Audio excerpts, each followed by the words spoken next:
Daripada katanya, mending simak fakta dan mitosnya bersama Dr. Lona, spesialis farmakologi berikut ini. Fakta mitos yang pertama, katanya konsumsi ekstrak pasak bumi tingkatkan vitalitas dan stamina pria. Wah, bener nggak ya? Itu fakta. Terdapat uji klinik pada 109 subjek penelitian, yaitu pria berusia 30-55 tahun yang mendapatkan ekstrak pasak bumi dengan dosis 300 mg per hari selama 12 minggu.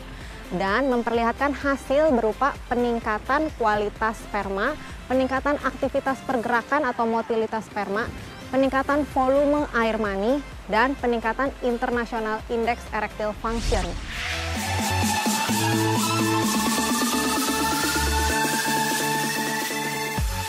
Kanker prostat merupakan salah satu penyakit akibat pertumbuhan sel-sel yang berlebih pada kelenjar prostat.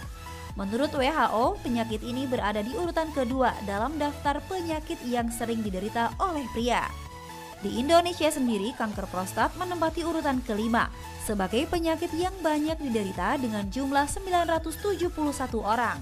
Pria dengan usia 70-79 tahun menjadi kelompok terbanyak penderita kanker prostat. Nah, banyak masyarakat mengatakan kalau katanya kebanyakan konsumsi ekstrak pasak bumi menjadi salah satu penyebab kanker prostat. Wah, itu fakta apa mitos? Itu mitos. Perlu diperhatikan, dosis yang aman untuk mengkonsumsi ekstrak pasak bumi adalah 200-400 mg per hari. Dosis tersebut harus benar-benar diperhatikan, terutama apabila mau memberikan ekstrak pasak bumi terhadap kelompok tertentu, misal orang tua, orang dengan riwayat gangguan prostat, dan riwayat kanker prostat. Pasien-pasien dengan riwayat gangguan prostat dan riwayat kanker prostat sangat tidak dianjurkan mendapat tata laksana berupa testosteron treatment.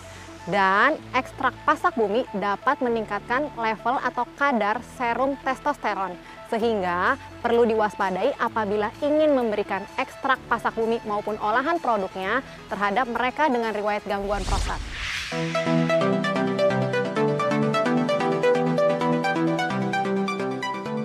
Pemirsa, hati merupakan salah satu organ yang memiliki fungsi penting di dalam tubuh. Selain membuang racun, hati juga berfungsi untuk menghasilkan energi dengan cara memecah lemak loh. Lalu bagaimana ya kalau hati mengalami gangguan? Pola hidup yang tidak sehat mengakibatkan tubuh mudah terserang virus yang menyebabkan peradangan dan fungsi hati. Nah, jika hati sudah terinfeksi, ada baiknya Anda mulai merubah pola hidup menjadi lebih sehat dan menghindari makanan yang mengandung garam dan juga tinggi lemak. Selain itu, orang dengan gangguan fungsi hati juga tidak boleh mengkonsumsi ekstrak pasak bumi. Bener nggak ya? Itu fakta. Sebenarnya bukan saya penderita gangguan fungsi hati.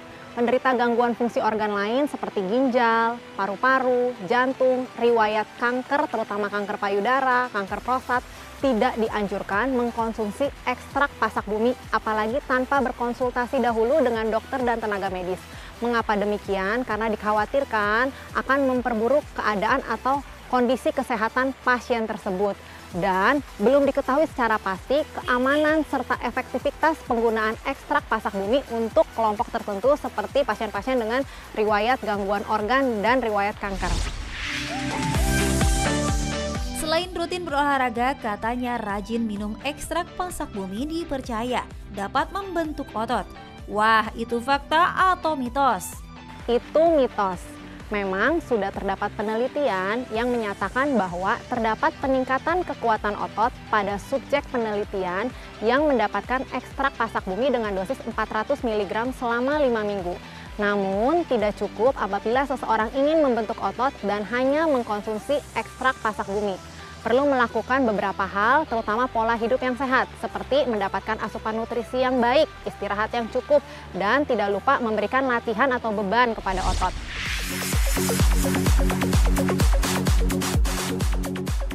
Pemirsa, energi didapat dari makanan yang kita makan.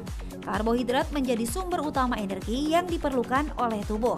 Tapi benar nggak ya kalau konsumsi pasak bumi dapat tingkatkan energi? Itu fakta atau mitos? Itu fakta. Pemberian ekstrak pasak bumi dengan dosis 300 mg selama 12 minggu dapat meningkatkan stamina. dan tentunya hal tersebut akan berdampak terhadap peningkatan energi. Namun yang perlu diperhatikan adalah masalah seseorang mengalami penurunan energi. Apabila penyebab masalah tersebut karena masalah organik atau hormonal, tentunya tidak dapat ditata laksana dengan pemberian ekstrak pasak bumi. Dan alangkah baiknya Anda berkonsultasi dahulu dengan tenaga medis sebelum mengkonsumsi ekstrak pasak bumi untuk tujuan terapi atau tata laksana penurunan energi. Mau punya tubuh sehat dan terbebas dari penyakit, cukup mengkonsumsi makanan bergizi dan olahraga yang cukup. Tapi tahukah pemirsa, ternyata olahraga juga dapat memperbaiki suasana hati yang sedang stres loh. Sebagian masyarakat juga percaya kalau konsumsi ekstrak pasak bumi bisa menghilangkan stres. Wah, itu fakta atau mitos? Itu mitos. Sudah terdapat penelitian yang melibatkan 62 subjek penelitian dengan moderat stres dan mendapatkan ekstrak pasak bumi selama 4 minggu.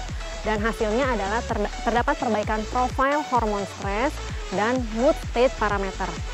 Namun perlu diperhatikan, untuk manajemen stres, yang perlu dilakukan adalah mengetahui penyebab utama daripada stres tersebut dan ditata laksana sesuai dengan penyebab utamanya. Ekstrak pasak bumi memang cukup baik untuk dikonsumsi oleh tubuh sebagai suplemen kesehatan. Namun perlu diperhatikan dosis terapi, terutama untuk tata laksana stres. Dan alangkah baiknya Anda berkonsultasi dengan dokter Anda apabila mau menggunakan ekstrak pasak bumi maupun olahan produknya untuk tata laksana stres. Pemirsa, apakah Anda memiliki riwayat dengan keluarga diabetes? Nah, ada baiknya Anda menjaga pola makan dan juga rutin berolahraga. Nah, fakta atau mitos ya kalau penderita diabetes boleh mengkonsumsi pasak bumi? Fakta, penderita kencing manis atau diabetes mellitus boleh mengkonsumsi ekstrak pasak bumi ataupun produk olahannya. Namun, harus terlebih dahulu berkonsultasi dan menginformasikan hal tersebut kepada dokter yang merawat.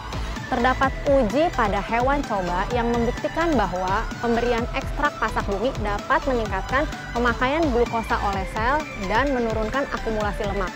Hal tersebut tentunya berdampak baik terhadap kesehatan pasien-pasien kencing manis atau diabetes mellitus. Namun perlu diingat, penelitian tersebut baru pada hewan coba, belum pada manusia.